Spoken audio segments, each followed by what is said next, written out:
So, alright, yeah, let's go ahead and get into the build. That is correct. You do see 5 ability charges down there for Amon. Now, if we come over to Amon skill trees, we can see that the skill points are 27 in red, 23 into the green. When we go over the green, the Crucible action skill gives Amon 3 charges, allowing him to ready 2 axes, a fire one and a cryo one, which can be thrown priming enemies, making it to where they will detonate when they are damaged, dealing AoE damage. You can pick the axes up whether they are embedded in enemies or hit a wall or the ground or anything. When you pick them up, you get 50% of your cooldown back refunded on pickup, as you can see. So we're going to go down the green tree. We're going to put 5 points in the executioner. We want critical hit damage, and it's doubled after dealing melee damage. We're going to go across, put 5 points into cast iron. This gives us the ability to cast our forge skill more often and increases our gun handling. We do that so we can go ahead and put 5 points into destruction engine, making it to where Amon gains increased forge skill damage and detonation damage due to the fact that the axes do prime, making red enemies ready to be blown. After that, you can see we go ahead down to the next level. We have 5 points in Co-acony. Amon gains increased ordnance damage and detonation radius, so increasing the prime detonation radius. We then go across, we got 2 points in blast furnace. Whenever Amon or his forged drones critically hit an enemy, they will cause a detonation. He gains increased damage dealt for a duration, and detonations grant multiple stacks.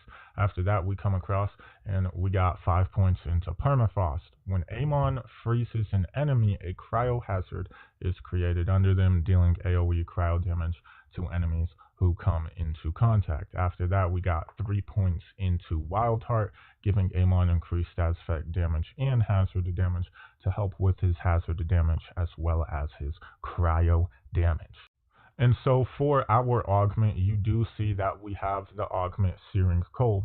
Frost axes apply freeze on impact. So every time you throw a frost axe at an enemy, it will now freeze them on impact, creating that ice hazard, still priming the enemies, allowing you to pick up the axe to get 50% cooldown back while doing AoE freeze damage and detonating them all at the same time.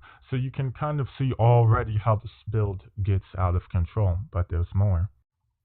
Cutting over to the red tree, we're going to put 5 points in discombobulate. We want critical hit chance for our melees, our axes. We're then going to go ahead, put 5 points into titanium knuckles, melee damage and skill damage, double dipping right there. Wield the storm. Amon gains increased status effect damage and duration, so the freeze is lasting longer. It's doing more damage. We got 2 points into the best defense. For overshields, whenever we do melee damage, we want survivability. We come down here, we got 2 points in Bloodlust. Whenever Amon's shield/armor breaks, he gains Bloodlust for duration, gaining reload speed and lifesteal. Bloodlust is also activated on action skill activation. Keep in mind you have 5 charges with this build.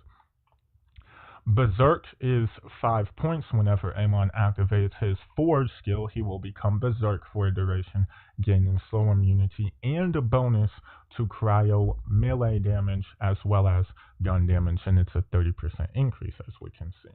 And then we got There Is Only Red. This is a kill skill. Whenever Amon kills an enemy while Berserk is active, partially restores Berserk's duration and increases bonus cryo damage from Berserk. We can see increased damage is plus 60% per kill, up to a maximum of 600%. Now you might be like, DK, how you have 5 charges? You're hacking. Why are you cheating? Well, actually, Amon has a insane class mod in the game called Resounding Viking, which actually makes it to where Crucible gains +2 charges, 3 plus 2 is 5, quick math, increased duration, and grants Amon increased damage reduction while active. We got detonation damage as well as splash damage to further increase our blast and detonation. Weapons are really whatever the hell you want to use, right? If you can get eliminations, obviously, Hot Slugger is going to give you bonus damage, and we're using a purple, which gives us bonus melee damage and damage from all sources, as well as a maiming knife, which increases the damage from, or the damage targets take, rather.